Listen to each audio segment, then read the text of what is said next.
Les 2 minutes, Alex, se poursuivent en direct de Valleyfield et mon prochain invité n'a pas besoin de présentation, l'ancien porte-couleur du Canadien de Montréal, Régent Hall. Régent, bonsoir. Bonsoir.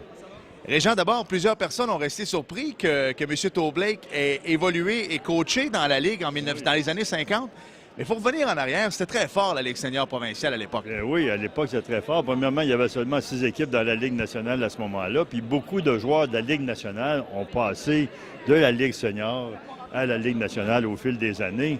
Puis lorsque l'expansion est arrivée en 66, première expansion en 66-67, bien ça a aidé beaucoup de joueurs qui jouaient dans la Ligue américaine, dans la Ligue internationale, dans les autres ligues à cette époque-là, qui ont eu à bout de se trouver un poste dans la Ligue nationale.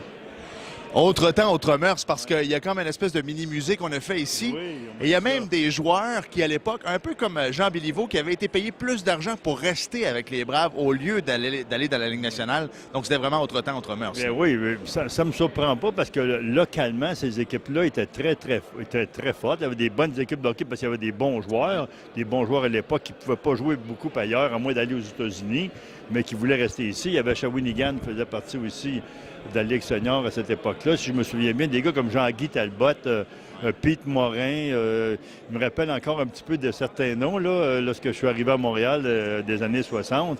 Puis Toew-Blake a vraiment été reconnu ici là, à Valleyfield énormément.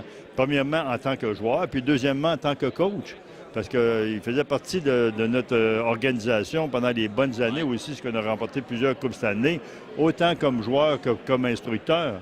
Puis moi, lorsque j'ai joué pour Canadien junior, tôt vers la fin de sa carrière, il venait nous voir jouer que les petits juniors là, dans l'ancien forum. C'était une belle époque. Ouais. Exactement. Et en terminant, je veux vous remercier parce que la Ligue de hockey junior 3, je sais qu'avec les anciens Canadiens, avec les anciens de la Ligue nationale également, vous allez chercher des sous pour nos joueurs, nos étudiants. Puis on sait à quel point c'est important pour nous, la Ligue de hockey junior 3 du Québec, les études. Alors, on veut vous remercier pour ça. Ça me fait bien plaisir. On est heureux de ça. Je sais qu'il va y avoir le fameux gala banquet au mois de mars, à la fin de mars, je crois. Puis on va être encore présent avec des bourses qu'on va pouvoir remettre aux jeunes étudiants, qu'on est très fiers de ça, parce que c'est important, les études ici. Si on peut faire les deux, jouer au hockey, puis s'améliorer au niveau des études, puis aller chercher un bac ou autre, c'est très intéressant pour nos jeunes d'aujourd'hui.